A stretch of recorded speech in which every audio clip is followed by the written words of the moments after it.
Hello, everyone. Who's been out to check bees lately? I have. There's Frank. I was out there today and yesterday both.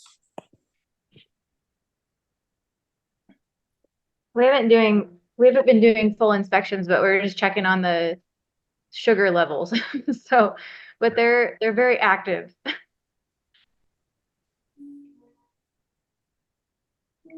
That's been my bees, very active.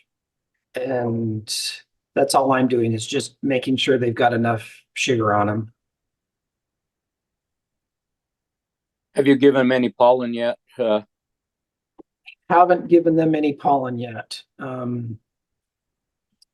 usually do in March, but I always kind of wait until we start getting a little bit warmer weather. I'm not quite convinced they're ready to start raising brood yet.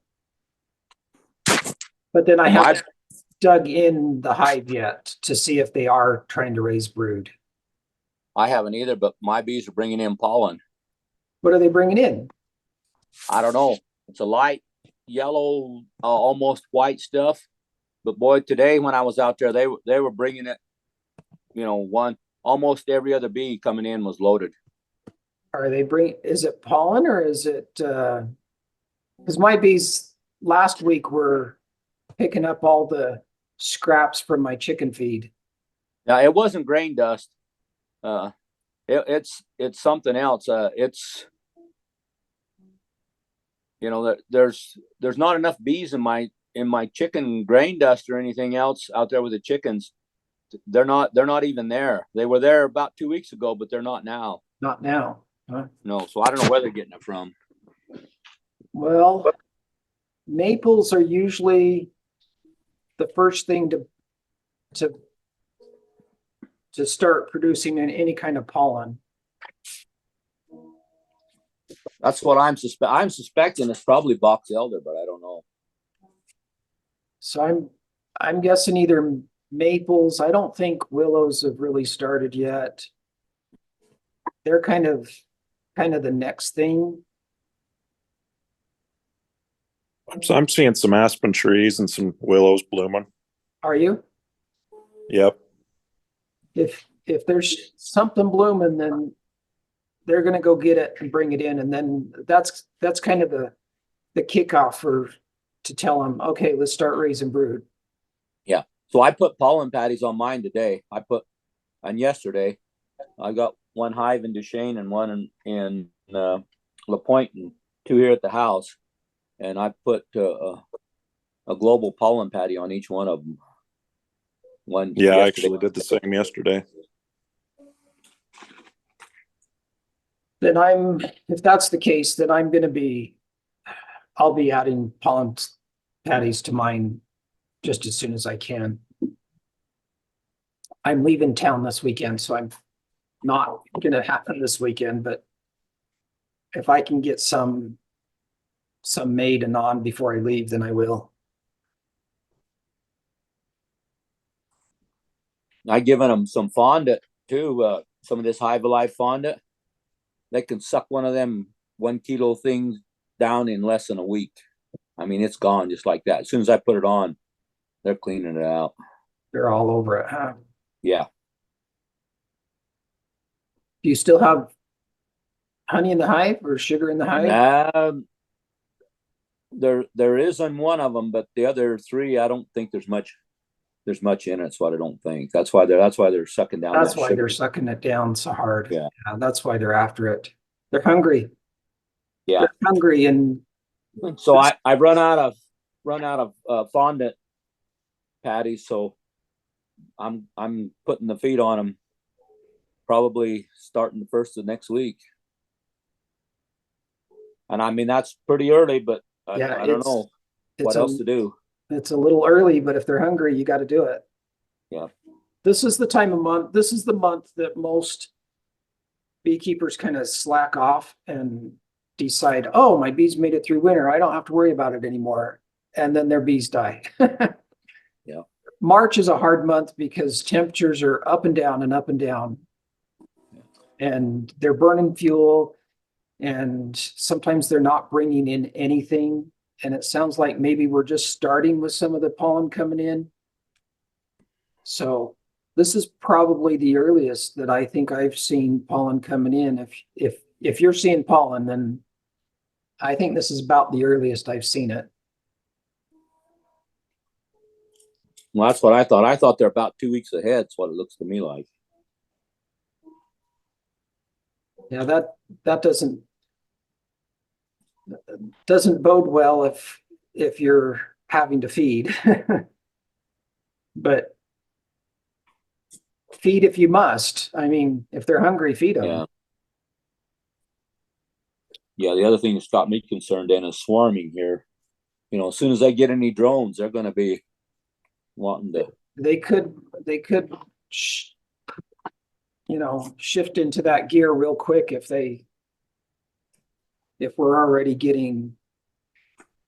Especially if it warms up a little bit. Yeah.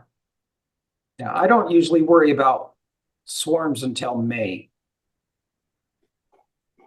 But if we're early spring, then we may be seeing swarms a little bit earlier than usual.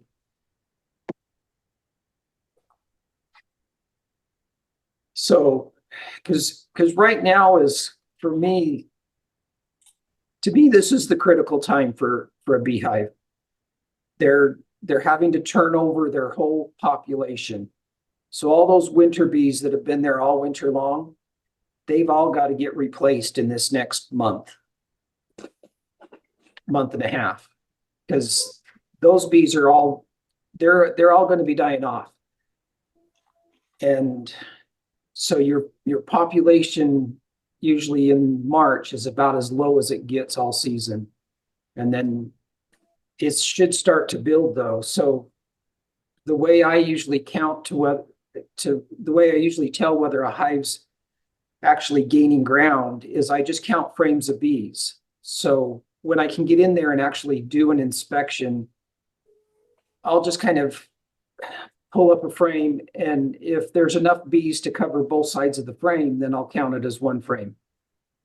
And if there's only this frame's got half and this frame's got half, then I count that as one. And I just go through and count frames of bees, and I'll just write that down on my notepad. And then the next time I come back in to do an inspection, a couple of weeks later, I'm going to count frames of bees again. And if I counted 5 frames of bees last time and I'm still only counting 5 frames of bees, then I'm starting to get a little bit concerned that maybe something's up, and I'm going to watch that hive really close. But if last time had 5 frames of bees and now they're up to 7, then I'm thinking, okay, now they've turned the corner and they're starting to build population. And now I'm not as concerned about them getting through that spring turnover. Now I'm concerned about swarming. Yeah. Years into what I'm thinking about for the hive. Are they okay? If they've turned that population over and they're starting to gain ground in April, and they should, an overwintered hive should gain ground pretty quickly. From March to April should be a noticeable difference. And if they're just kind of sitting there, and that might change a little bit if you've got maybe some carniolans and some Russians, but usually my carniolans, they're starting to show that, oh yeah, we're raising brood. And even if they've only gone from 5 to 6 frames, they probably have 4 more frames of capped brood ready, just about to come off. So I don't worry about those too much. If I can see that, oh, I've still got a whole bunch of capped brood that's just about to emerge, then I know, okay, they're growing. They're just a little bit, maybe, I don't want to say behind, because carniolans will their populations can explode quickly. I don't know how they do that, but they do. So just realize that as your bees are going through March, they're rapidly using their resources. So, you know, they may have only gone through a pound or two of sugar last month, but this month they'll probably go through 4 or 5 or 6 pounds of sugar if you're feeding sugar. And if you've if you switch to syrup, I probably won't switch to syrup for another couple of weeks. I like to wait until we start hitting 60s on a pretty consistent basis if I need to feed, syrup. Otherwise, I'll stay with sugar for a little bit. But some people will start feeding syrup, now at this time. It's just a little bit hard when that syrup gets too cold. So keep an eye on those stores, because they're going to burn through them quickly here in this next couple of months. They're going to burn through things really quickly, and they need that pollen coming in. So I like to give them a pollen patty this time of year, and then just make sure that they've got enough either sugar syrup or honey left over, or just enough carbohydrates to really keep that population growth happening. And we get this up and down in temperatures, and people think, well, there's pollen coming in, but if we get, a week solid of really cold weather where they can't get out and fly, then they don't have any pollen coming in. So you need to supplement to kind of smooth out those ups and downs. The weather really can wreak havoc on the growth of a hive this time of year. If we get a cold spell and they can't fly, then they can't, even though there may be resources out there for them to go get, they can't go get it because it's just too cold. And those are the times that really slow the progression of the hive population down. And if you can feed them a little bit to kind of even out those ups and downs of resources coming in, makes a huge difference. You'll see a big difference in your hive population come May, end of May. And that's kind of what we're shooting for, is to have that hive kind of peak in population in May and June, or late May into June. If it peaks then you'll get a good honey crop. If it peaks too late, then you miss the honey flow. So what we're trying to do is build bees now so that they're ready to go when that honey flow starts. When do you consider the honey flow to start, Glade, in a normal year? Well, normally I don't really consider honey flow until about mid-May through about at latest mid-August. We have things coming in April, but it's usually not quite enough, or there may be plenty out there, but our bee populations are still building up from winter, and they can't really take advantage of what's out there. If you've got a really big hive that's overwintered well, and they're they're kind of hitting their stride early or late April, early May, then yeah, you can pick up some of that very first spring honey flow that I think's out there, but we can't usually capitalize on that because our bee populations are just coming out of winter. There's just not enough for them to really capitalize on. I've shown this in some of my classes. There's a website out there that kind of models bee population throughout the year. And if you kind of play with the model a little bit, it seems to be about that somewhere in that 30 to 40,000 bees area is when they really start to capitalize on nectar production and really start to bring in the honey.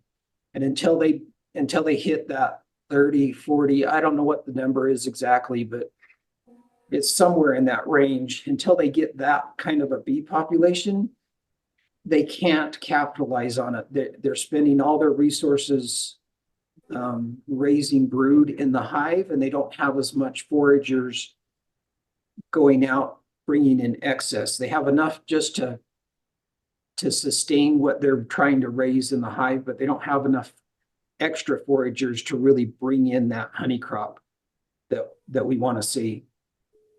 Once in a while, I'll get a hive that's hitting their stride early, and they'll make a ton of honey, and I'm adding supers early May for them, but that's not usually the case.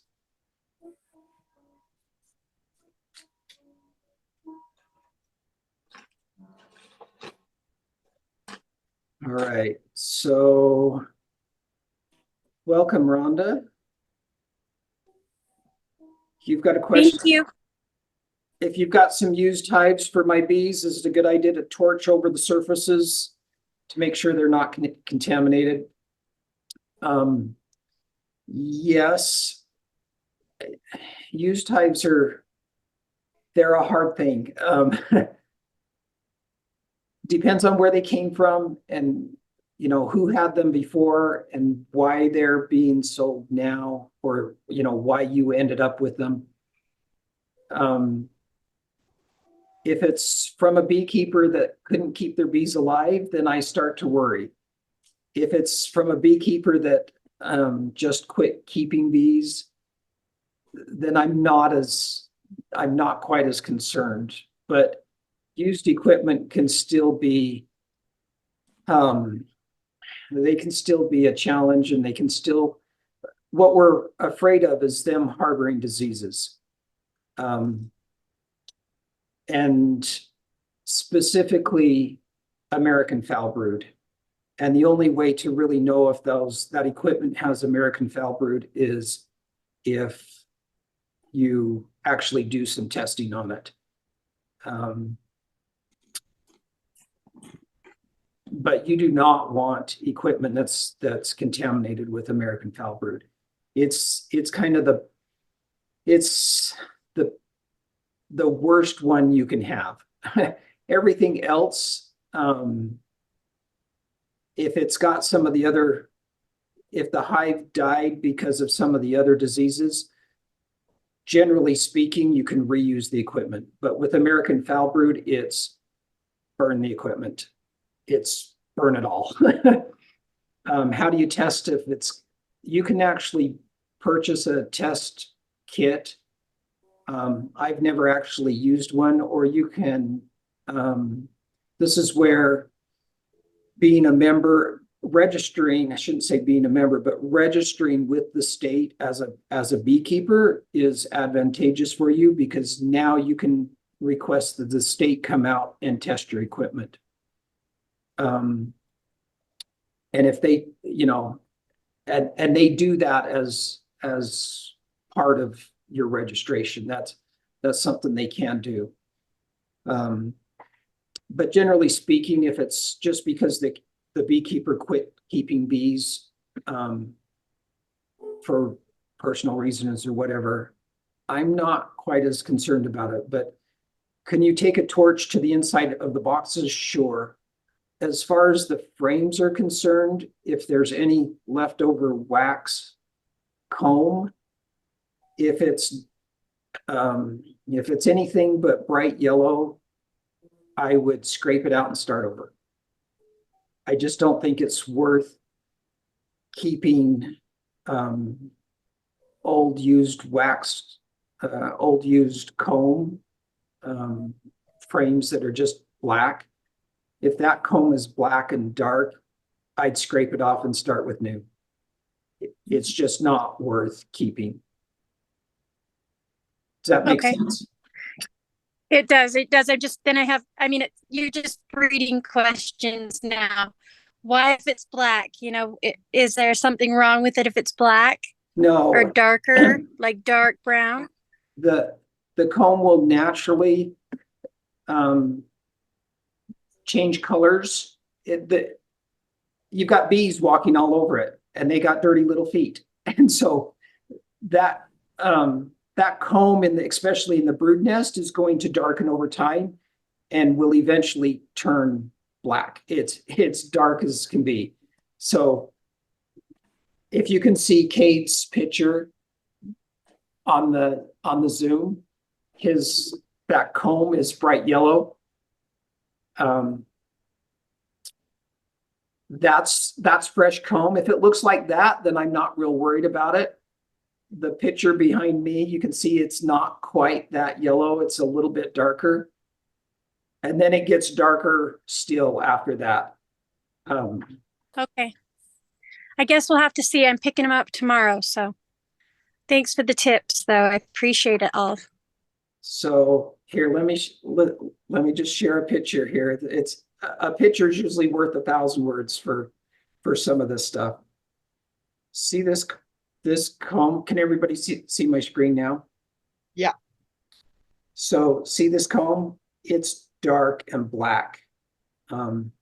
Here's another one, just dark and black. Dark black. So, here's one it's got a black foundation, but the combs looks pretty good. If your comb looks like this, it's this kind of a yellow, I'm not too worried about it. Here's this white comb right here on top, this is fresh new comb. This comb underneath that's more yellow is probably last year's comb, and then everything else is older than that. If it's this dark black brown stuff, if it's like this, to me it's not worth keeping. I would scrape it out and start over. If it looks like this, that's nice and bright yellow, then I'm not too worried about it. That's usually pretty fresh comb. So nice fresh comb, dark, nasty, ugly comb. And as a beekeeper, I'm gonna work this old dark stuff out of my hives, so I can rotate in new and have them rebuild new comb. And I'm gonna do that on I don't know. Some people will say you should do that every 3 years. Some say you should do that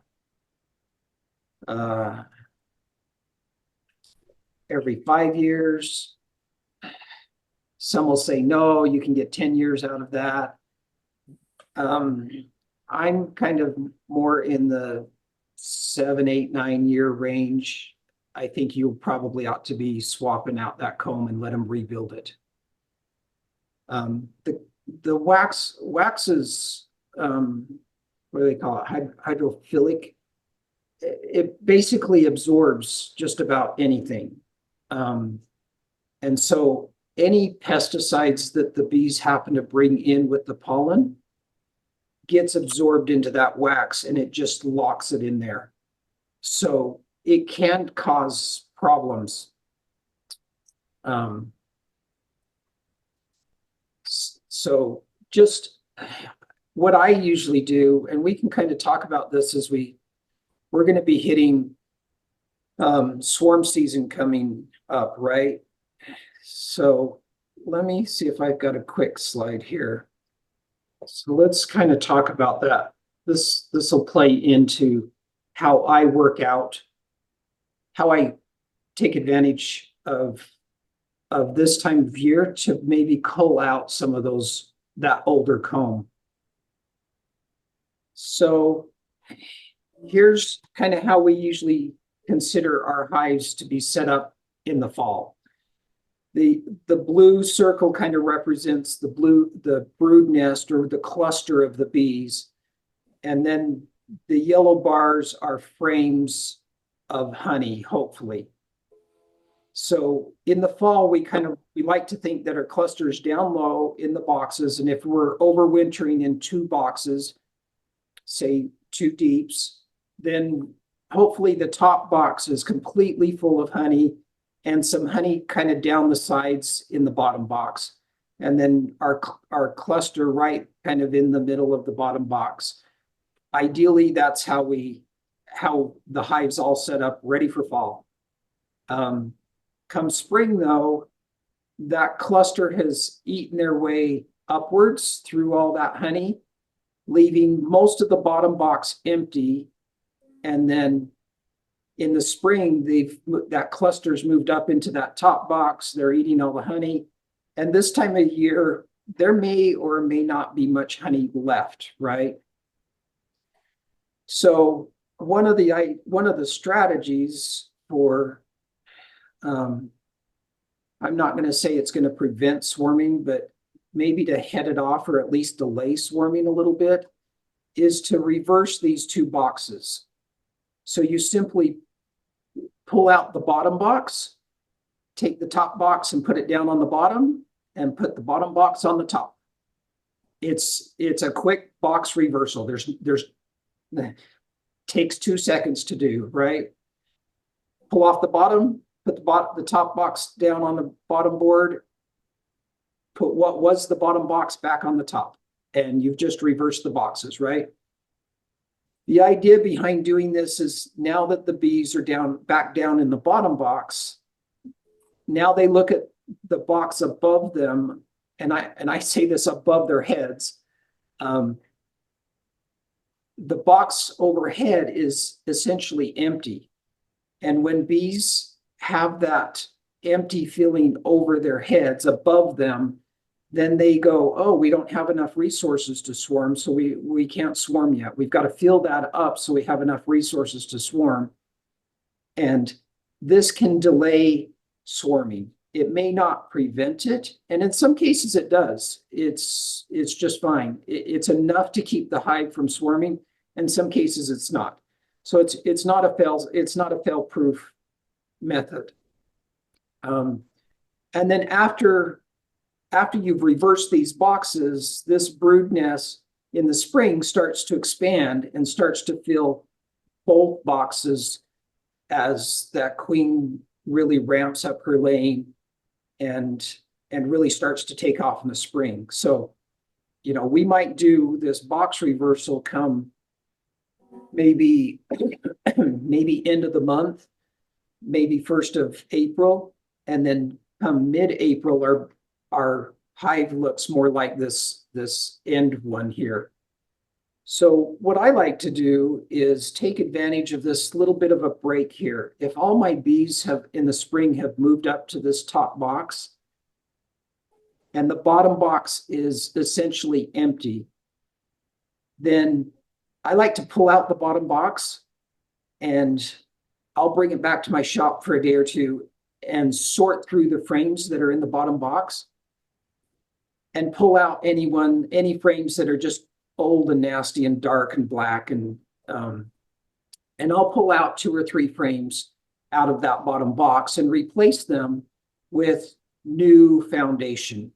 Or if I've got drawn comb that's still good, then I'll put drawn comb back in there. But if I don't, then I'll just put new foundation back into that bottom box, and then in a week or maybe 2 weeks, I'll turn around and I'll just take that box that I've now culled out the frames with, and I'll just take it back out to the hive and throw it back on top of the hive, not on the bottom. So sometimes for me, this box reversal, there's a little bit of a delay. I'll pull the bottom box, spend a couple of days culling it out, and then I'll throw it back on top. So I don't mind letting my bees be kind of snug for a couple of weeks. They're okay. They're not going to swarm in March. They're not going to swarm in April, not usually. So they're okay for a little bit. And especially if I only have 5 frames of bees in one box, they don't need 2 boxes anymore. Pull the empty box out and let them fill the box that they're using, let them grow back into 10 frames, and then add the second box on top. When they don't need all that extra space just because they used to use the space. If the bees of population is shrunk down to 4 or 5 frames or 6 frames, even 7 frames, I don't mind pulling out the bottom box, that empty box out from under them and leaving them kind of snug for just a little while. A couple of weeks won't hurt. And then I'll just turn around and throw the box right back on top and away they'll go. I think they actually do better when you snug them up a little bit rather than giving them gobs of extra room that they have to try to police and I don't think it's advantageous to leave an empty box on a hive this time of year. I think you're better off pulling the empty box off. Does that make sense? Now, there's one caveat that can happen in this whole box reversal. If your cluster is kind of between the two boxes, and I don't mind if there's bees in both boxes, but I don't want brood in both boxes.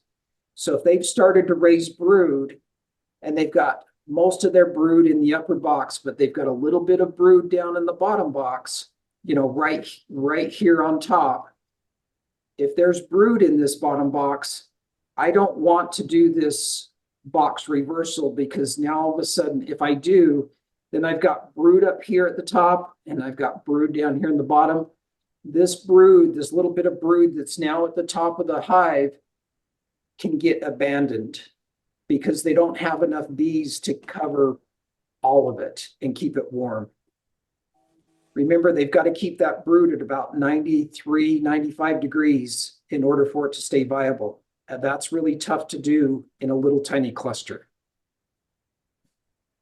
So kind of be careful of that. So if you're thinking, okay, I'm going to reverse boxes, watch where that brood's at.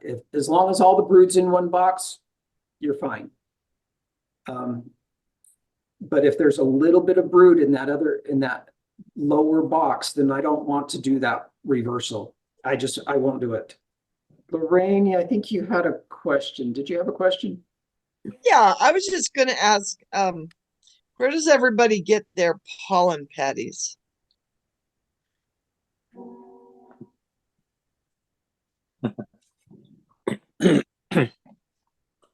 Don't everybody just jump in there at once.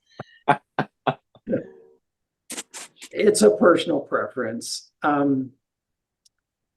I like Man Lake's Ultra Bee pollen patties. I think Global Patty makes a really good pollen patty. To be honest, I've never tried Day Dance pollen patty. Some people like them. I'm not sure that it matters a whole lot.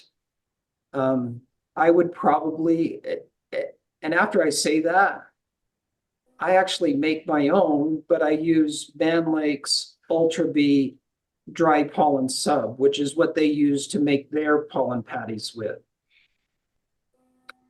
And what do you mix it with? There's several recipes out there.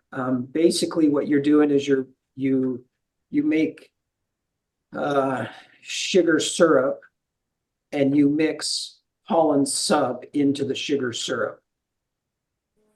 And then a lot of people will throw in a little bit of like vegetable oil, like a canola oil or something. Not tons, depends on how much you're making. I'm usually making 40 pounds of pollen sub at a time. And for 40 pounds, I'm usually putting in maybe a cup of, and 40 pounds will fill pretty much fill a 5-gallon bucket. Maybe not quite, maybe, 2/3 of the way is about 40 pounds for pollen sub. And I'm only going to put in maybe a cup of oil in with that. Some people like to use added supplements. I actually like, I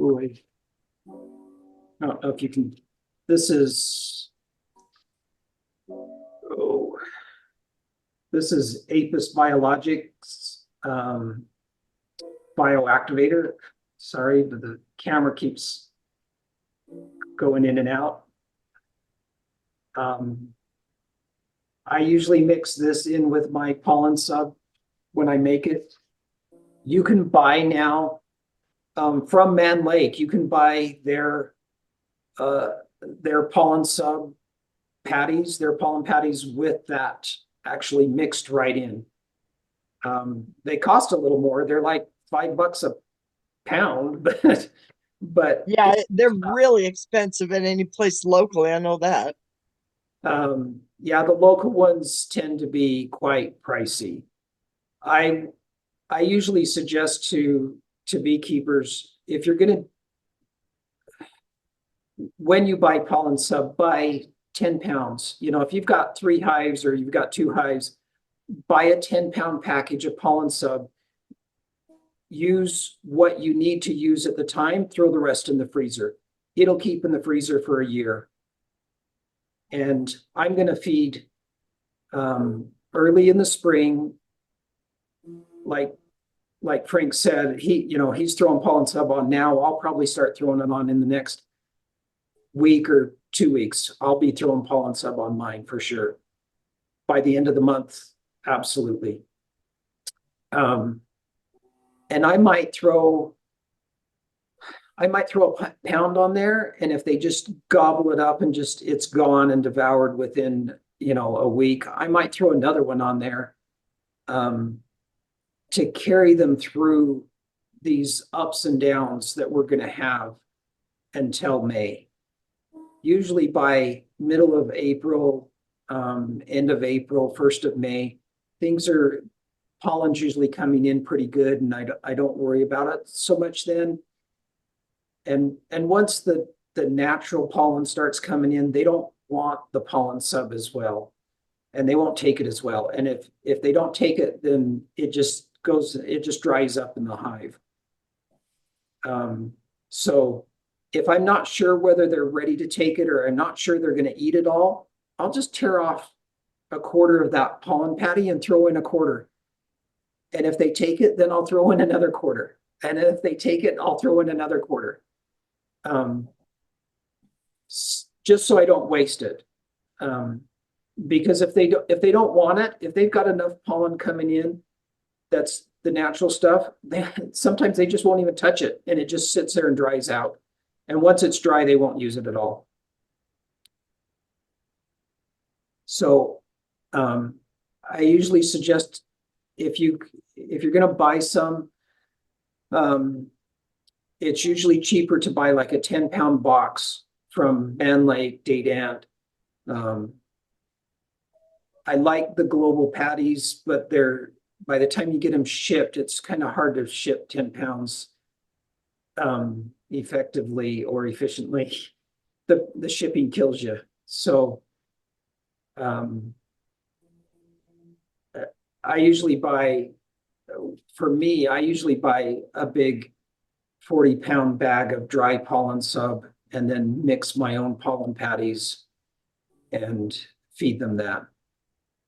And if I have any left over, I just throw it in a Ziploc bag and throw them in the freezer. If you're looking for global patties, Hilco is about the cheapest I've found. Is it? Yeah. I wouldn't. But Hilco's a great place to order from. Yeah.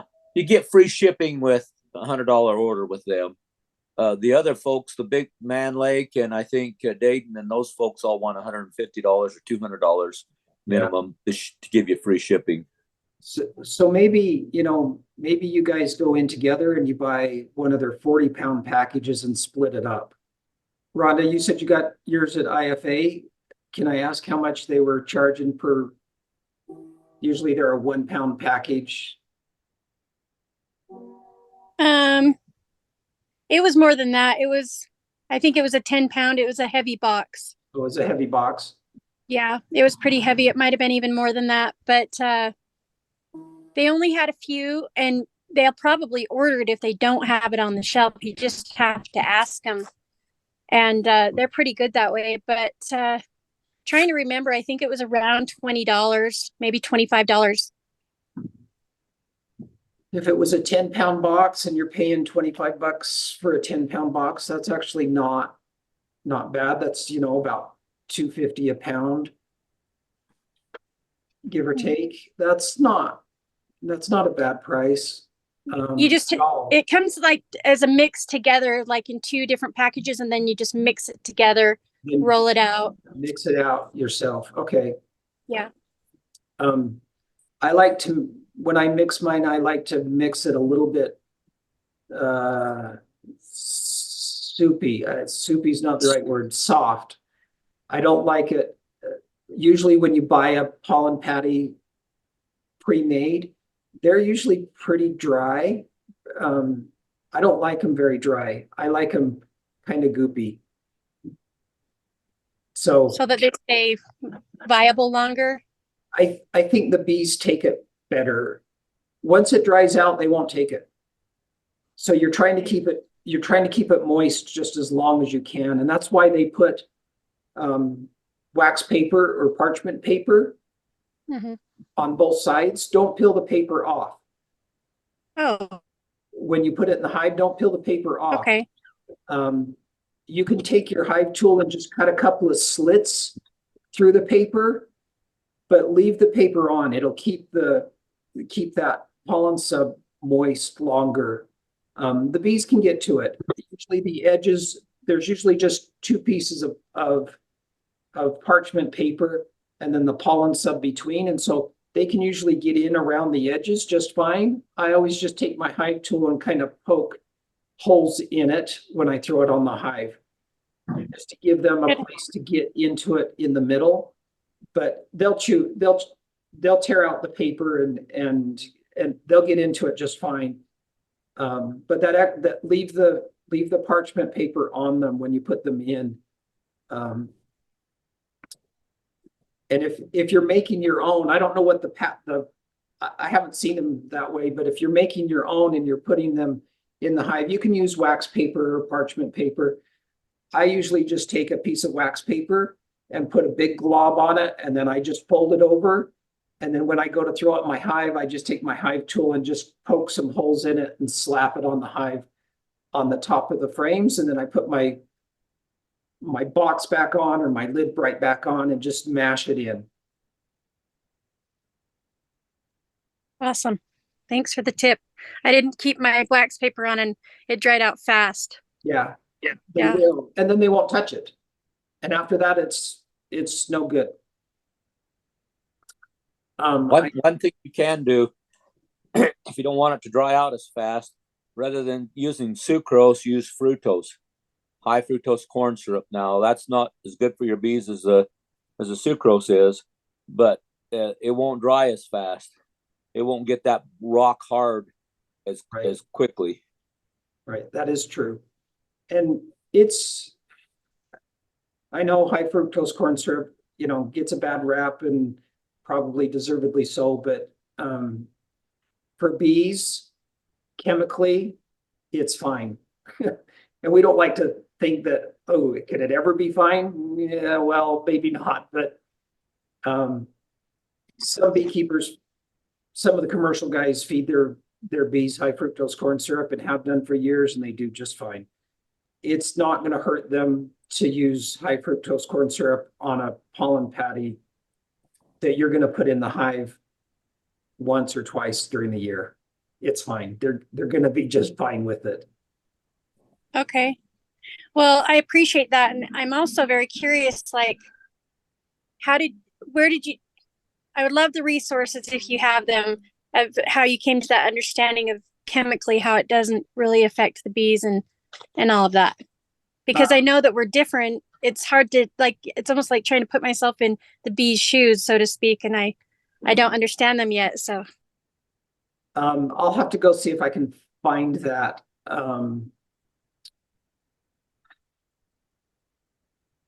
Bob Binney, if you watch any of the YouTube channels, Bob Binney, I'll type his name down here in the chat, is one that I would, he does a couple of presentations on I think he calls it the science of feeding bees or the chemistry of feeding bees or something like that. And he talks about what's happening with sucrose as we feed the bees. And I understand some of it, and I can kind of tell you some of what's happening if you want me to get into that. Well, only if everybody else does. Otherwise, I can dive deep. I know I like to do that, but especially when it's a new subject and I'm tired of my bees running away. So I'm like, I need to get on a class. But yeah, if everybody else wants to, then yes. Otherwise, I'm fine with moving forward with whatever is next. I don't have an agenda, so whatever you guys want to talk about, I'm wondering, so we feed pollen patties because there's no pollen readily available for them. But here in a little bit, there's going to be. right. What? I don't know the difference between, I mean, what do they, when they go out and forage and they get pollen, where do they get that? What is it? They're gonna gather pollen from whatever's blooming. And they're smart enough to know that not all pollen is created equal. So some plants' pollen have more protein than others.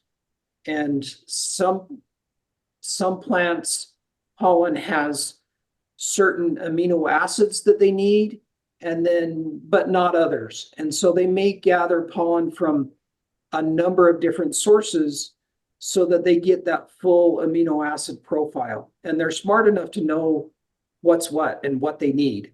So we feed pollen sub to kind of kickstart them and kind of help them out through those ups and downs of spring when we get things start to bloom and everything's looking great and pollen's coming in, and then all of a sudden we get a frost and it just shuts everything off.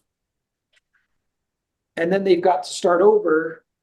The plants have to kind of start over, or we have to wait for the next species of plants to start to bloom. And that might be a couple of weeks. Well, in the spring, that's really hard on the bees because they're trying to raise brood and they need that protein coming in order to raise brood. And you have to remember that pollen coming into the hive gets converted to brood, gets converted to new bees.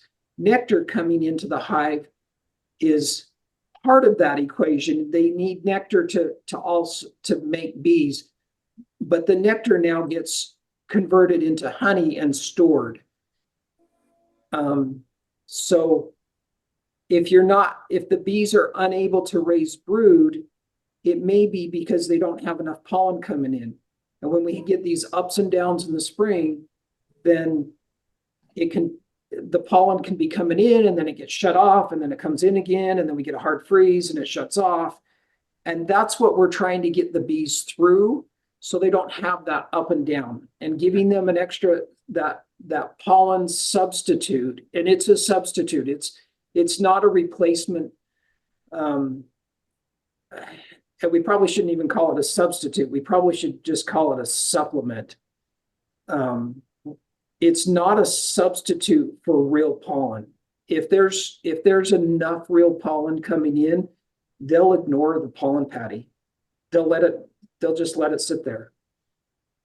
So does that make sense, Lorraine? We're just trying to even out those ups and downs in the spring for them. Sure. It does make perfect sense. I was just wondering, my guys are out here chopping grain, right? Well, they did today. And they added some, what's it called? Soybean meal and some corn and whatever they put in it. And if it had been a little warmer, I'm afraid they'd have been just covered with bees. But the bees were out flying a little bit, then the wind came up and the bees disappeared. They went back home. Right. But tomorrow they're going to find the grain.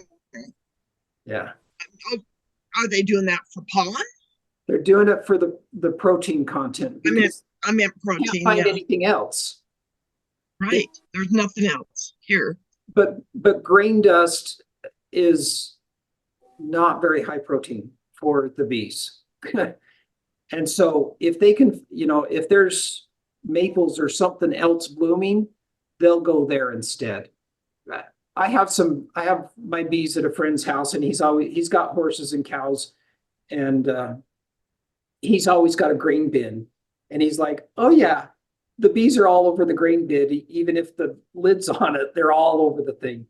And he says they'll be there for a couple of weeks, then all of a sudden he'll go out there and he's like, they're all gone.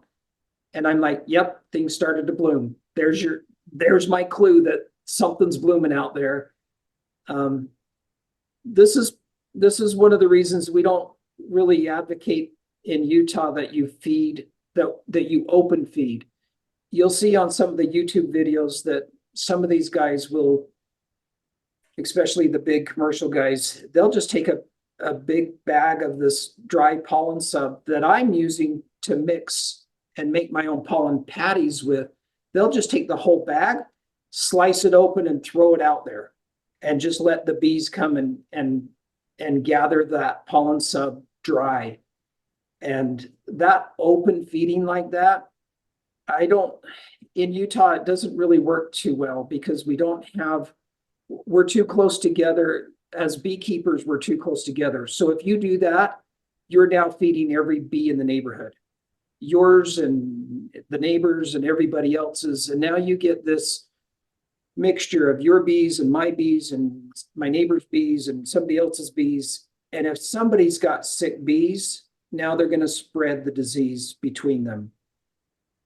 And that includes the varroa mite. So open feeding is not something that I ever recommend you do in our area. I think there's a couple of people, just because of where they live, that they could probably get away with it, but they don't have anybody else on their ranch for 5 miles. If you live anywhere near people, I guarantee that there's another beekeeper around you. And if not, there's yaks around you somewhere. They pretty well cover just about every 2 miles throughout the Uinta Basin. They've probably got a beehive location. And most of us don't even know they're there because they're well hidden.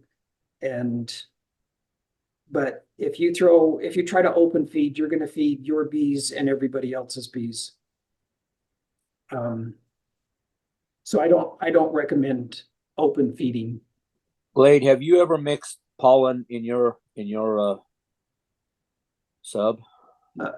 Have I ever mixed real pollen into my? Yeah. Have you collected pollen in the summer with a pollen trap and done that? I have not. I do have a couple of Apame hives that have pollen traps on them, and I've never used them yet. I'm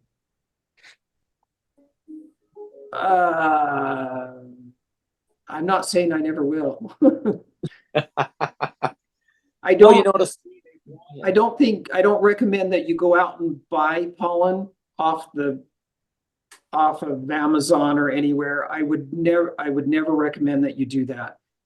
If you have hives that you can put pollen traps on and trap your own pollen and then save it to be used later, that's okay. But realize that your bees could easily be bringing in pesticides with that pollen just as easy as any other bee. So it's still a bit of a risk, maybe not as much of a risk as if you buy it off the web or something. If you're buying pollen from I don't care where you get it, it doesn't matter. But if you're buying pollen off the web, I think that's asking for trouble. But as far as trapping my own pollen and reusing it, yeah, that's one thing I've not tried, but I'd be open to trying that. Well, the big thing now is all these pollen patties. The top of the line has 4 or 5% pollen. Supposedly being irradiated, so that it eliminate any diseases. But how even though they say it's been had that done, I'm sure there's some that's getting through. Is there still something not quite right with it? I don't know. Maybe. They do say, the studies are showing that those pollen subs with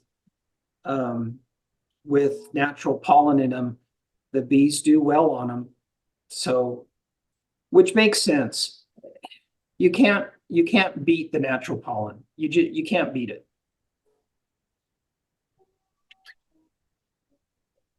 Like you say, there's really not a substitute. There's a supplement. Yeah, they're really a supplement. I mean, we've learned how to substitute feed for cattle and sheep and horses, and we can pretty well dial that right in to where they're getting all the nutrients that they need. In the bee world, we don't have that. That science doesn't exist yet.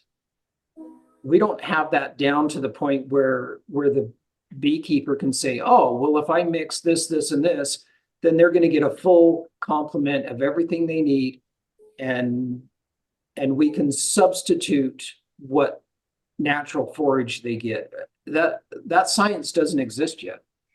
We don't know what that profile looks like. We have some ideas and we're getting better at it, but we don't know for sure all the things that they need and what quantities and what ratios. Still yet to be discovered. Anything else you guys want to talk about? I can go into the a little bit of the science of feeding bees and why it's helpful. I would like that. Okay. Let's just kind of start with, so bees gather nectar, right? What is nectar? It's sucrose. Sucrose is a disaccharide, meaning it's a 2-molecule sugar. And typically those 2 molecules are fructose and glucose. So bees bring in sucrose. Well, what's table sugar? Sucrose. So when we feed our bees sucrose, or we feed our bees table sugar, white sugar, it's chemically not any different than nectar. Now, nectar's got a few other things in it, not much, but it's got a little bit of other stuff in there. And I'm not trying to ever say that sugar, sucrose, table sugar is a complete replacement for natural nectar. It's not. But the majority of nectar is sucrose. So feeding our bees sucrose, table sugar, white sugar is a-okay. They metabolize it perfectly. They have no problems with it. And they may actually, in some cases, overwinter better on sucrose than they do on nectar. Some of the late fall nectars that the bees will gather have a high ash content, meaning ash, I don't mean burnt ash, firewood ash. I mean extra substances in the honey other than sucrose. And typically those fall honeys tend to be really dark. And the darker the honey, the more ash or the more extra stuff they've got in them. Okay. Well, that extra stuff, the bees are consuming that honey in the winter, but their bodies can't metabolize that extra stuff. And so now it sits in their gut, and they've got to eventually eliminate that out of their gut. Well, how do they do that? They do that through a cleansing flight. So when they have a warm day, the bees can get out and fly and take a cleansing flight. They don't defecate in the hive, right? They've got to go outside of the hive to go potty. So if they get a warm day, they can fly out of the hive, cleanse their gut, and eliminate that extra ash that's in that dark honey. Well, sometimes in our area, now this year was an exception, we had 50-degree days in January, but in some winters, like last winter, that wasn't the case. The bees couldn't take a cleansing flight. It never got warm enough. And so now they're sitting from November, December, January, February, into March before they can take a cleansing flight. And that's really hard on them. And you'll see some of the bees just don't make it. And basically they get diarrhea because they can't hold it anymore. They've got too many solids in their gut that they can't get rid of. So sucrose doesn't, if we feed them table sugar, it doesn't have those extra solids in there. And now the bees can metabolize pretty much 100% of the table sugar, and they don't have that problem of having those extra solids in their gut all winter long. So table sugar can actually, depending on where we're at, and around here, our fall nectars are what? Rabbit brush, sagebrush, a little bit of goldenrod, but I don't see a ton of goldenrod around here. Some sunflower. Rabbit brush tends to have quite a bit of extra stuff in it. And rabbit brush is not very tasty honey. So there's part of that equation. Now, when the bees bring in that nectar, their bodies produce a number of enzymes to break that nectar down to where their bodies can use it. So if you think of an enzyme as just something that's going to take a substance and break it apart, that's really all an enzyme's doing, is breaking it down into smaller components so that the body can use it. So one of the enzymes bees produce is invertase.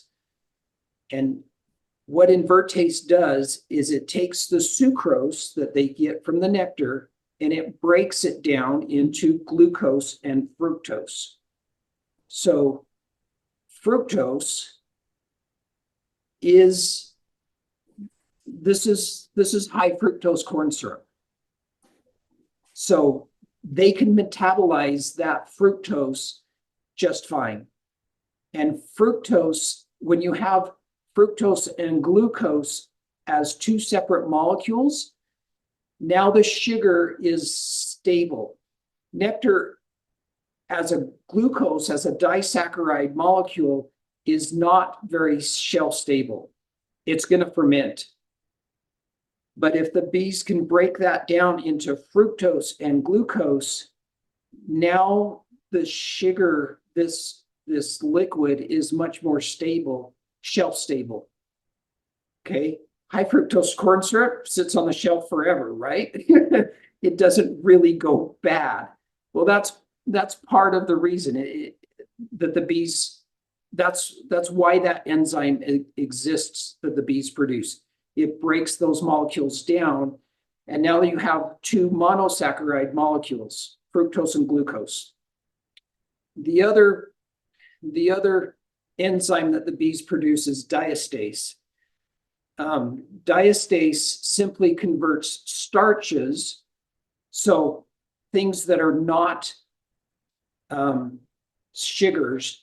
It's not glucose, it's not fructose, it's not sucrose.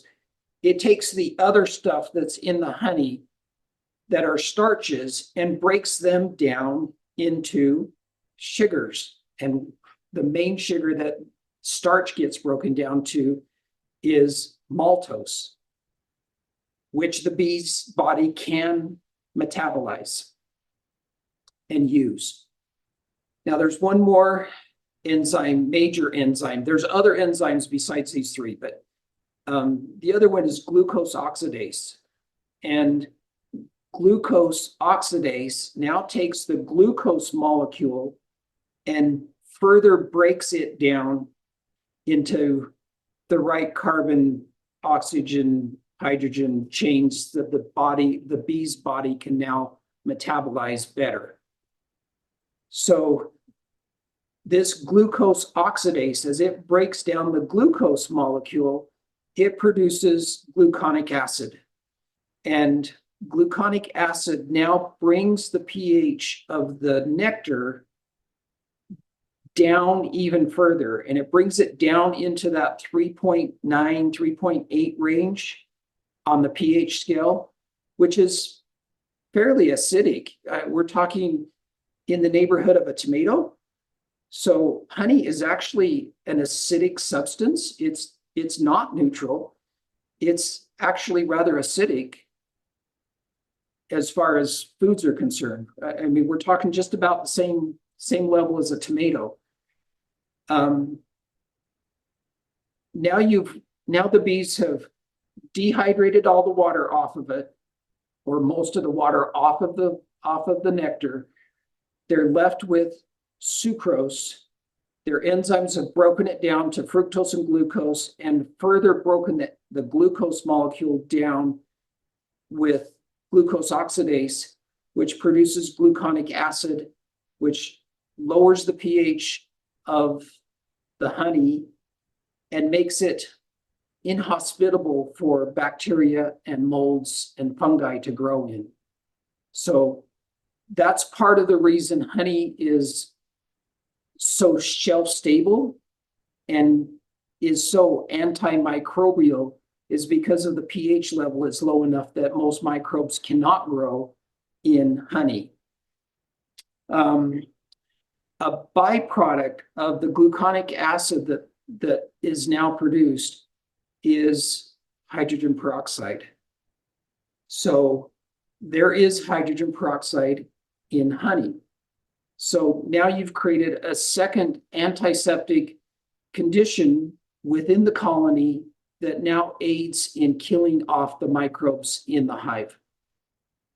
So you get this, the science behind all this is, and I'm not a scientist, I'm not a chemist, this is way beyond my level, but I understand it enough to go, no wonder honey is so shelf stable, and no wonder honey used to be used way back World War I.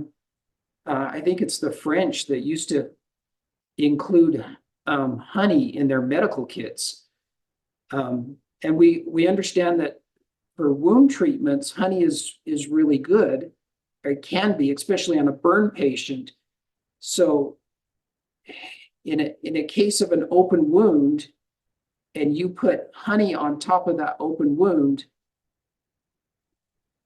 you're not only covering it with something that's going to help kill the germs and things that are around it, but as the honey and this glucose oxidase and the gluconic acid, as it all does its chemical stuff, eventually it kind of reaches an equilibrium, and that chemical reaction actually stops. It stops until moisture is reintroduced to the honey, and then it starts all over again. And the whole process of creating gluconic acid and hydrogen peroxide starts all over again with the introduction of water.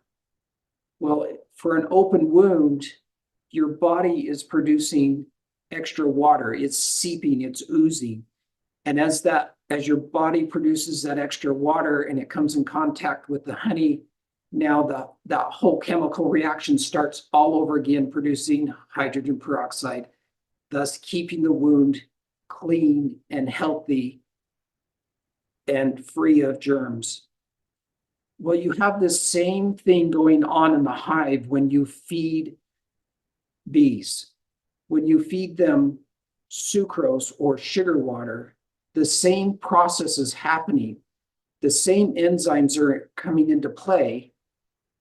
And that's why some of the diseases clear up on their own in a beehive when we get a nectar flow coming in.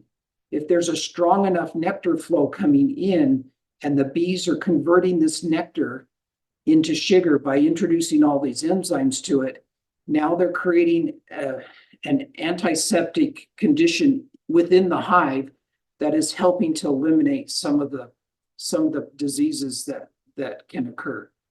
So sometimes we'll see diseases in the hive and we'll go, wait till spring, or it'll clear up on its own. Well, what's really happening is you've got this incoming flow of nectar coming in, and that whole process of the bees bringing in the nectar, processing it, introducing the enzymes to it, now creates this byproduct of hydrogen peroxide within the hive, thus aiding in killing the microbes that are causing the infection.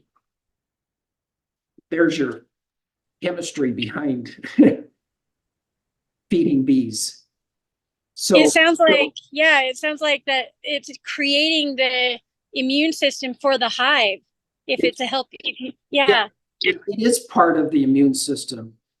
And you couple that with propolis, which is a whole nother discussion.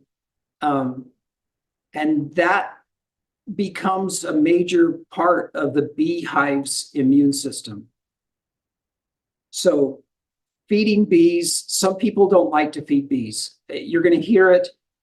You're going to hear people tell you, oh, don't ever feed your bees. Oh, you're a lazy beekeeper if you feed your bees. Oh, the bees are fine. They should be able to forage and gather whatever they need.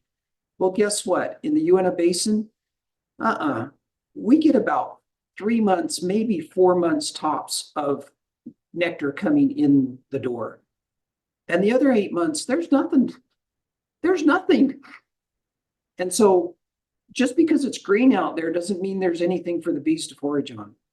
If it's not blooming, it's a desert. Green grass, you can have green grass for miles, and it's a desert for bees. But if they've got something blooming, now that's a whole different story. So as we start to progress here throughout the year, don't look for the green, look for what's blooming. And start taking notes of, oh, the dandelions are blooming. Oh, the poplar trees are starting to bud. Those are the, apricots are blooming. Those are the kind of things that the bees want. And as we get later and later into the year, you're going to find that, oh, there's less and less and less blooming. And now we get into August and we've got sunflowers and some clover and maybe somebody that doesn't cut their alfalfa field and it's gone to bloom. But other than that, we get into August, there's not tons of things blooming out there. We get into that late August and into September, and now there's some coneflower. There's still some sunflowers blooming. We start to get rabbit brush. We might get, there's a little purple aster around here that'll bloom. But honestly, if it's really dry, then we don't get that. So it'd be nice not to ever have to feed your bees. But that's not realistic for our area. We don't have enough blooming year round to make that happen. That's why Florida is considered one of the best places in the world to keep your bees, because they don't go very long without something blooming down there. And we don't have that. So feeding your bees can be, in my opinion, is necessary in our area. Now, the trick is, I would rather them have their own food. I would rather them feed on their own honey as long as possible. But like this year, I left plenty of honey on my hives and they burned through it all because this year was so warm. And so I'm going to feed. If you've got a cow out there and the field's bare, what are you going to do? Say, oh, well, sorry, you should have eaten more last fall. We don't do that, right? That sounds crazy. Well, bees are livestock. And if they're hungry, feed them. Okay. You've got the chemistry. Bob Binney probably does a whole lot better job of explaining all that than I do, but I've listened to his stuff several times and I'm like, oh, the good stuff. I like it, but I feel like you dumbed it down for me just enough for now. So thank you. Thanks a lot, Glade. That was fascinating. I haven't heard Bob Binney. I'll have to go look him up. That was cool.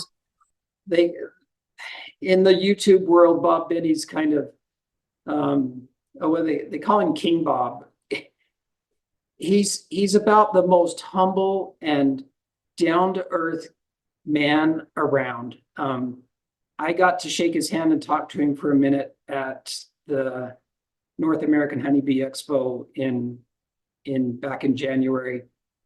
He's a big, tall guy. He's a big guy, but he's got a very soft, just the nicest voice. He's super nice guy. Absolutely one of the best people in the industry. But his beekeeping knowledge is vast. It's deep. He understands bees and understands what's going on with bees and he knows bees probably better than most people ever. His knowledge of how to work bees is absolutely amazing. All right, so what's going to happen with your beehives in the next month between now and next meeting? What are they going to do? And are you ready for it? Maybe I'm ready. I'm going to try. So they're gonna be building population. You're kind of hitting the bottom end of your bee population. It's going to be about as low as it is ever throughout the year during March, and then they should start to build. So keep an eye on them and keep them well fed. What I try to teach people to watch out for are things that don't look normal. So what's normal for bees and brood? And look for the things that are out of place. You might not know what it is, but if you can start to recognize this is normal and I'm seeing something that doesn't fit normal, that's what I want people to watch for in their hives. If they know what normal looks like, then they recognize that something's amiss. And then you can start asking questions and start coming back to this group or throwing it on the Basin Beekeepers Facebook page and start asking questions. Hey, and go take a picture. You got a phone. These phones nowadays are absolutely amazing cameras on them.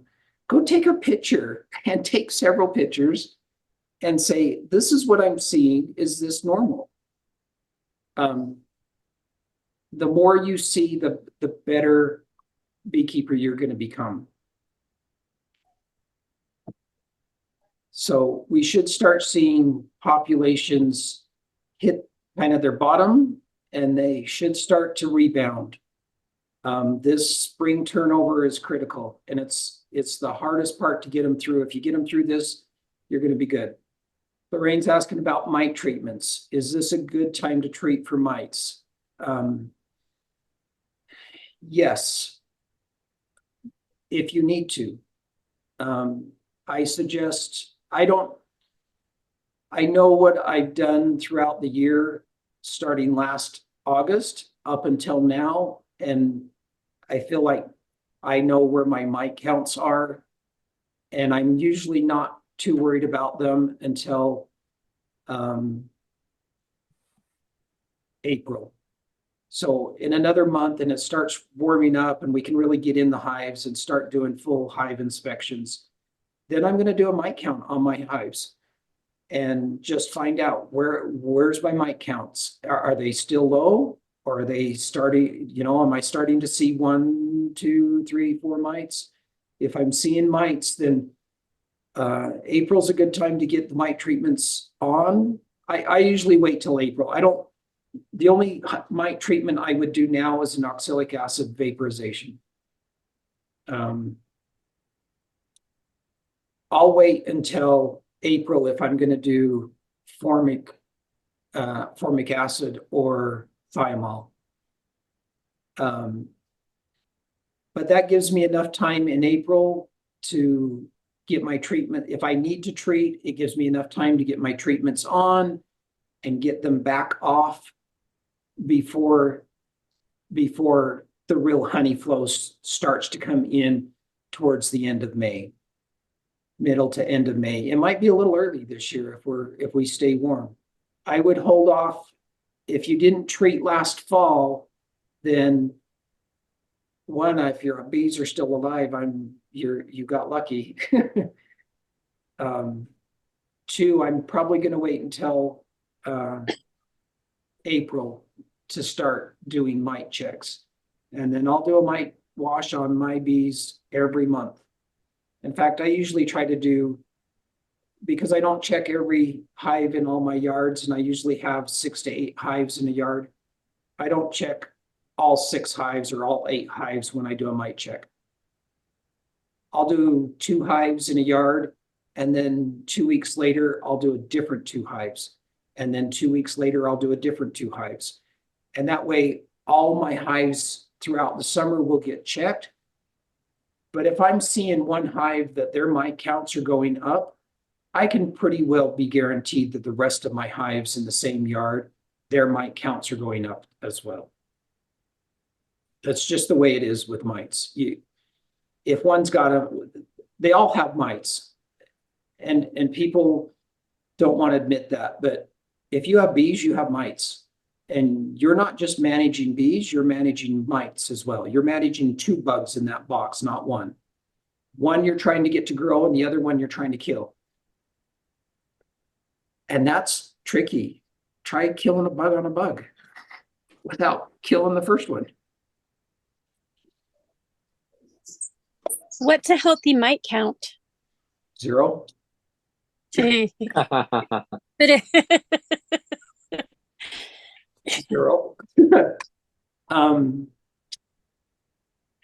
It depends a little bit on the time of the year.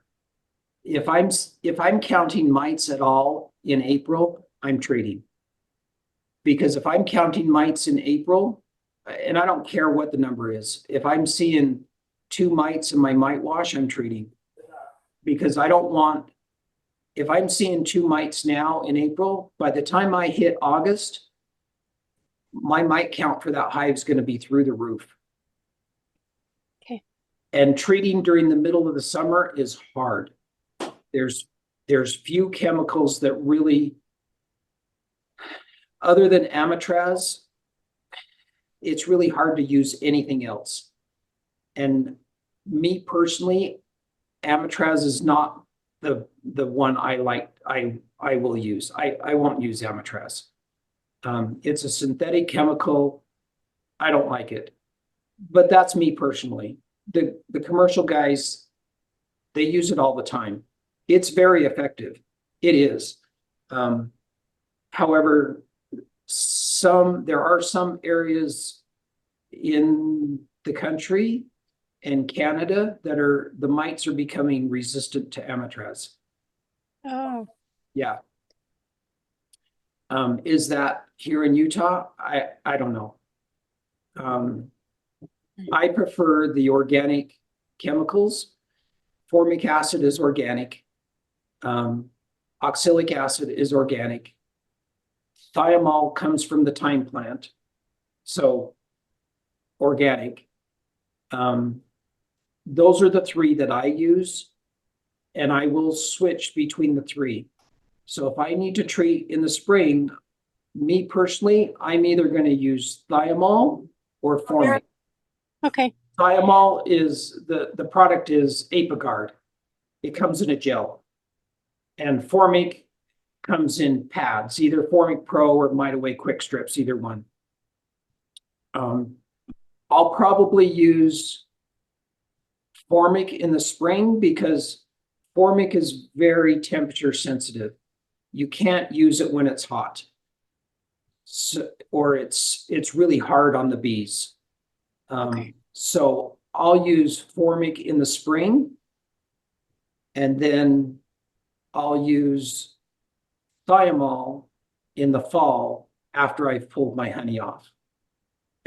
And then later in the fall and sometimes early spring, before the bees start to brood up. So like right now, or actually a month ago, is when I did mine because it was warm. I will use oxalic acid as a vapor. It's a vaporization. You have to buy a vaporizer, and you have to have, you must wear a respirator, not just a face mask. You have to use a full respirator. If you breathe oxalic acid vapor, it will wreak havoc on your lungs. It will cause major medical issues for you. But if you're conscious about it, you can use a respirator. 3M makes one. They're going to cost you $75 or something for a good respirator.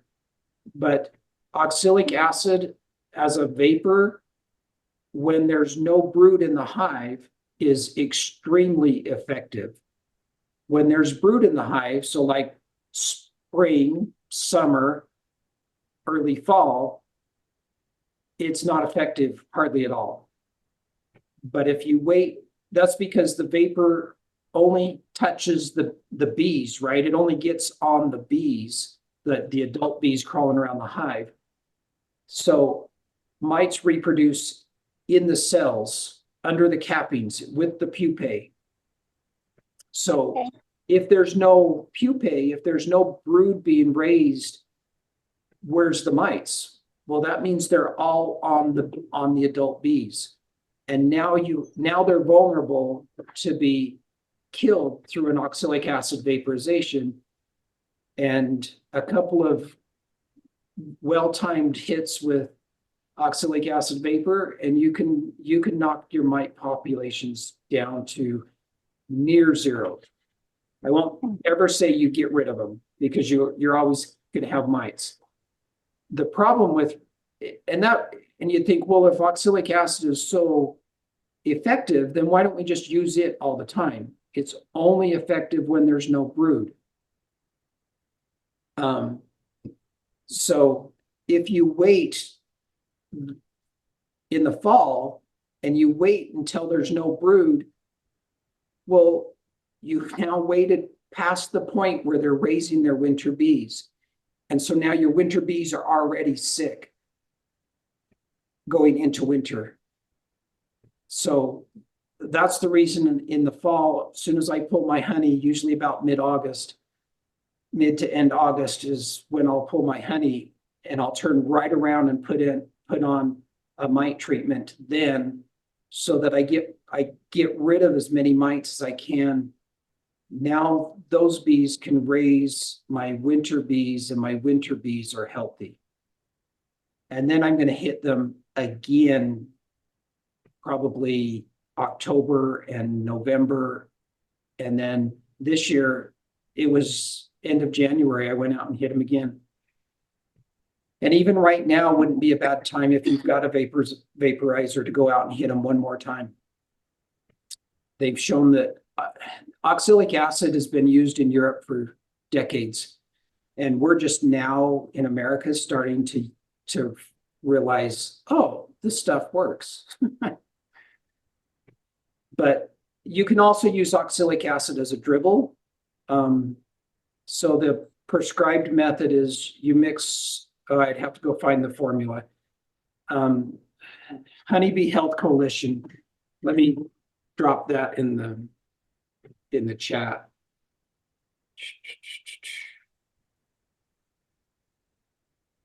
We probably ought to, let me just show you this. Here, I'll just share my screen. This might be easier. This is the honeybeehealthcoalition.org. This is where you want to go. This is a website that I recommend every beekeeper become very familiar with. Under resources, they have a varroa management guide right here. So go to resources, varroa management.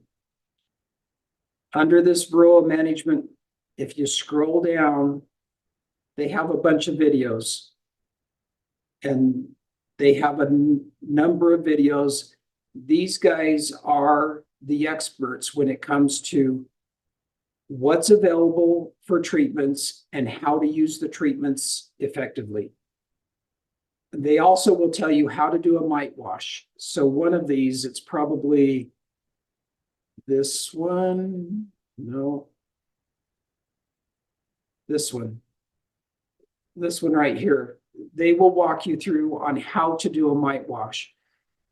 As a beekeeper, whether you want to treat your bees or not, if you want to be a treatment-free beekeeper, which honestly, every beekeeper in the world would love to be treatment-free, but it's just, I don't think it's practical at the moment. But even if you're a treatment-free beekeeper, you should still know where your mite loads levels are. And this video will teach you how to sample for mites. And they're going to show you two methods. One they call the sugar shake. Basically, they're using powdered sugar. And it works, but it's not near as accurate as the alcohol wash. The alcohol wash is going to kill the bees immediately. And they've shown that the sugar shake method, they kind of tout this as, well, if you don't want to kill your bees, you can do the sugar shake. But there's been several people that's gone through and said, okay, we've done the sugar shake on the bees, and we're going to mark the bees before we dump them back in the hive. And they mark the bees, and then they come back, 4 or 5 days later, and those bees are all gone. They're all dead. So I don't think the sugar shake really saves your bees. So if you're going to kill bees, you might as well kill bees and get the most accurate mite count that you can, which is the alcohol wash. In the video, they're going to use just alcohol, isopropyl alcohol, rubbing alcohol, which is fine. It works great. But you can also use dish soap. Like a tablespoon of dish soap in a gallon of water is just as effective as the alcohol in washing the mites off the bees. So what you're doing is you're putting the bees in a cup and you're drenching them with either alcohol or a soapy solution. You're killing the bees and you're trying to separate the mites from the bees so that you can count how many mites are on the bees. And now you can get an infestation rate of how many mites per bee are in that sample. And generally speaking, if you're above 2%, it's time to treat. So it used to be when mites first hit the US, they used to say, oh, if you're in the 8 to 10% range, you're good. It's fine. If you're above 10%, then maybe you ought to consider treating. And nowadays, that number over the years has come way down. And they used to say it's 3%. And that was the threshold. If you're at 3%, you need to treat. And now they're saying, no, if you're counting mites, you probably need to be treating. So this is a website that I highly recommend you become very familiar. Go through and watch all the videos. They'll tell you the plus and the minuses of using each one of the different treatments. They show you how to use the treatment. They'll tell you when the treatment's effective. Some treatments are really effective at certain times of the year, and at others, they're not effective at all. They also have, if you scroll down further, they have this Varroa management guide, which is essentially everything that's in these videos in paper form. They have this Varroa management decision tool. So we can you can click this and you can go, all right. You can walk through their little decision tool and they just ask you a bunch of questions to help you decide what treatment you might want to use. So if we just go through this, so after sampling, do your Varroa mites exceed the treatment threshold? Well, if you're counting mites, you probably need to be treating. So let's just say, yes, my mite levels are at or above threshold. Are you open to synthetic treatments or do you prefer naturally derived treatments? I'm just naturally derived treatments, but I'm going to select this one just so you can see all the options. Now they're going to say, is there brood present? Do we have brood in the hive? Are the bees raising more bees? Well, right now, maybe not. Okay, so let's say no, there's not brood present in the hive. In a month from now, then the answer to that's going to be yes, there is brood. And all through April, May, June, July, August, September, the answer to that's going to be yes, there is brood in the hive. So for the moment, we're going to say, oh, not quite yet. Do you have any honey supers on? Well, no, I don't have honey supers on. Too early, right? No honey supers. Is your colony population increasing, at peak, decreasing, or dormant? Well, we're kind of right here. So I'm going to say they're dormant at the moment, but in a month, I would say they're increasing population. Okay, so time-wise, this upward slope of the scale here is going to be, January, February, March, we're kind of here, April, May, June, July, about middle of July, we're going to start to peak, and then we're going to start August, and we're going to be decreasing September, October, back to November, December. So let's say we're dormant at the moment. In this phase, the hive's not typically producing brood or foraging on pollen or nectar. Well, that's pretty much us right at the moment, right?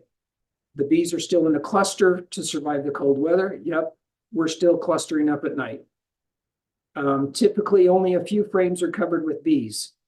So I'm looking at this and I'm going, oh, 1, 2, 3, 4. There's probably a good 5 frames of bees right there.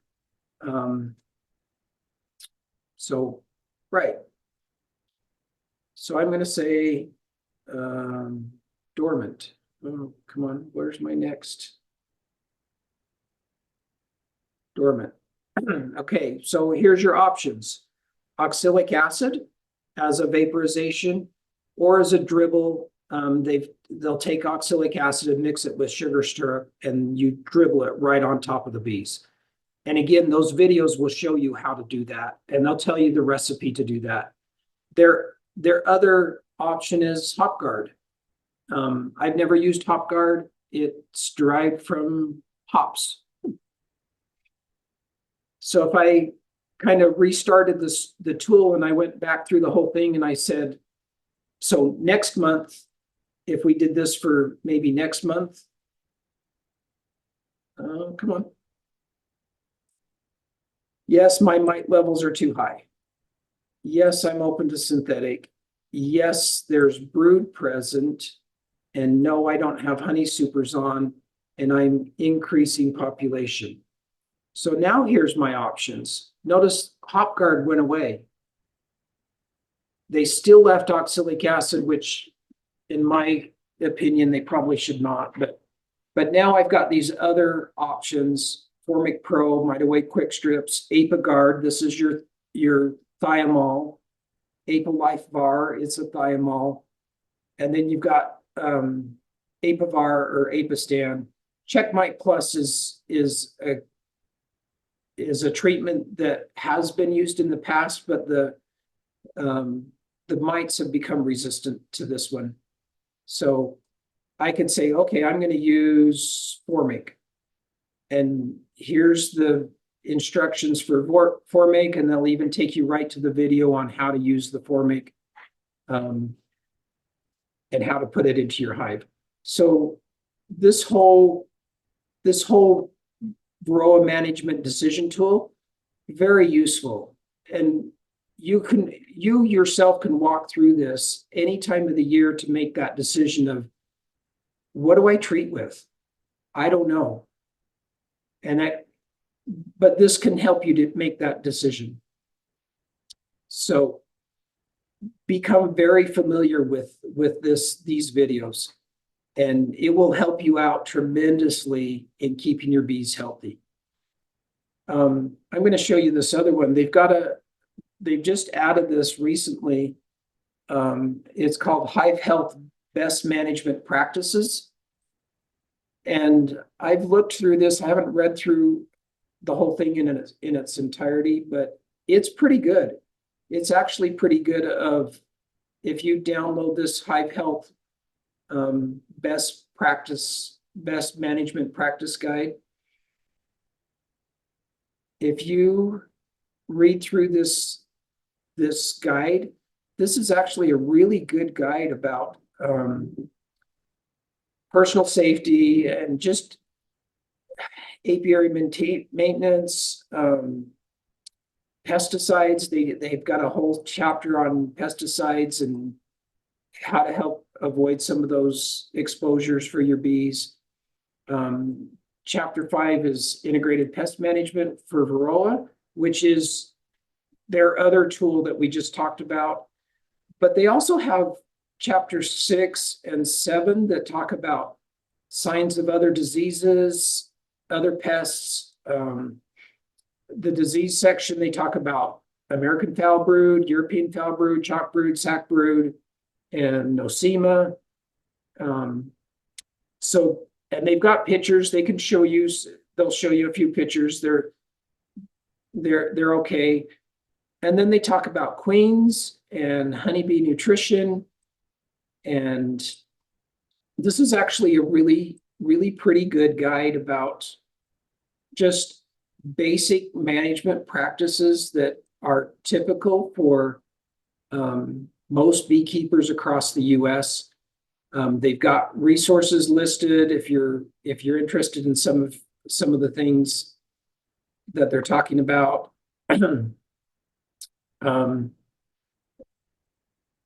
This little graph is kind of how we used to think about varroa mites. If this is the red lines are varroa mite level, we used to kind of do this process of, well, just leave them alone until they get to a certain level. And then they call this the economic threshold. I think this is, I'm not sure what, economic injury level. Basically, this is the point at which it's too late. And there's not a big spread between the two. So in the past, we've always just kind of, as long as it's below the threshold, we kind of say, don't treat, wait until they hit the threshold, and then treat and knock them back down, and then let them go again. And I'm more of the opinion of, let's not ever let them get up here. Let's never let them get past that threshold. Let's keep the mite counts down all year. But just looking through this, see, this is their section on American foul brood. Here's that test kit that I was talking about. This is what it looks like. They're about $25. And then they talk about EFB and sac brood and tracheal mites, which we don't see much anymore. It's still out there. They talk about wax moth, small hive beetle. But They talk about some of the other pests that are out there. And just, it's really a pretty good guide for a beekeeper to go through. So Honeybee Health Coalition, that's a website that I think every beekeeper should have bookmarked. And if you have any questions about varroa management, those guys are the experts. They've pulled in all the research. They've done all the studies. Their videos are they're easy to understand. They're easy to watch. And taking a mite count is not difficult. Once you do it a couple of times, you're going to go, oh, it's easy. It's quick. Hey, Glade. When you use dish soap, because I haven't used dish soap, I just do the alcohol wash. When you use dish soap, what is your ratio, or just how much dish soap do you use? I think it's like 1 tablespoon per gallon of water. Okay. So it's not really a whole lot. Yeah. And just pour it in and stir gently. You're trying, don't create a bunch of suds because it's going to want to suds up. We're Okay. talking Dawn dish soap, Gotcha. Dawn actually works, from what they've studied, the Dawn dish soap, like Dawn Ultra, works the best. So a tablespoon of dish soap, that's pretty cheap. Definitely. So, and it's just like, I don't know. For some reason, I just like never have enough alcohol on hand. So I think that I could just always make sure and get some of that Dawn dish soap. So that's super helpful. Thank you. Yeah, Dawn dish soap, a gallon of water, you can, if you keep it kind of out of the sun, it'll last you for a couple of months. And make a half a batch, make a half a gallon. I sample enough hives that I'll go through a gallon because I'm sampling, I've got 4 different yards and I'm sampling 2 hives in every yard. So I'm doing like 8 samples every couple of weeks. So, but it's cheap, My wife doesn't even miss it that I come in and stole a tablespoon of dish soap. I'm telling her. Go ahead, Lorraine. I'm telling. You're telling on me. Yeah. Yeah. Go ahead. All right. We're almost to 8 o'clock, guys. You've made me talk again the whole time. Hey, it's Thank been really informational, educational. I learned something. Thank you. What do you want to I'm talk so about? glad I made it this time. What do you want to talk about next time? I do have Hmm. I one think, question. also, I think I'd like to talk a little more about swarm prevention. I know you hit on it just a little bit today, but Okay. maybe some other forums. I had a heck of a time with it last year. Every time I turned around, a hive was swarming.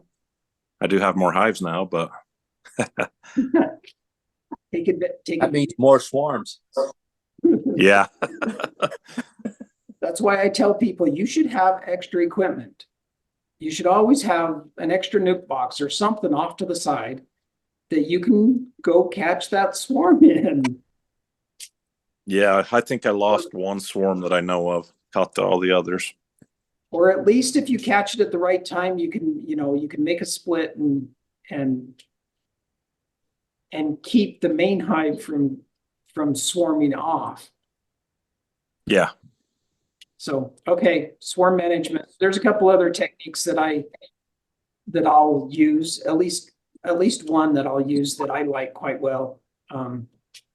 It seems to help. I won't say I never have a hive swarm on me, but my yards are out and away, so I frequently don't see it happen. And I just come back and I'm like, oh, you guys don't have as many bees as you used to. What happened? And I'm like, you can dig in the hive and find queen cells that have been open, the queens have come out of. And I'm like, oh, you swarmed on me. I don't know where you're gone, but that's, that's not our goal. That is the bee's goal. from here till about the middle of June, their goal is to swarm. And if they're a healthy hive and you just leave them to their own devices, they're going to swarm. And if they're capable of swarming, that means your hive's healthy, which is not a bad thing. Is anybody Yeah. splitting a hive this planning on or used to splitting a hive that I could come and help this spring or summer? Oh, later, not now. Right. But later? But later, yeah. And in fact, we can set up some field trip days if you want. And we did one last year. I thought that was, or we did a couple last year. I think people thought it was helpful, you know, come to my house, I'll let you dig into my hives. And if we need to split one, we can split one if, you know, and we could probably start those in May and maybe do one every month if you wanted to. I'm in. If Yeah. if there's somebody willing in Vernal, then maybe we could do one in Vernal and one over here in Roosevelt. Last year, things were very accommodating and let us go. Glenda let us go check her hives, and I think that's helpful. The more hives you see opened, and you, especially if somebody get into a hive that is used to getting into hives and kind of knows what they're doing, you'll catch little things along the way that you won't catch anywhere else. Well, on that note, I know you want to end. I'm the never ending questioner. A guy out in American Fork when I lived out in Salt Lake County about 6 years ago, I apprenticed with him and just kind of helped him with the bees for a little while throughout that year. But he did things so different. Like we were pounding up candy canes and sticking them in the thing and then in the feeders. But he would wrap his bees with saran wrap and put them in his warehouse for the winter. But there were so many bees dead the next year, and you're talking about the cleansing flight. What are your thoughts on that? Like, I mean, is there a way to make it so that they don't have to have a cleansing flight so much? Yeah, feed them sucrose. Gross. Yeah. If you watch some of these guys up in Canada, they overwinter their bees a lot of times in indoor sheds.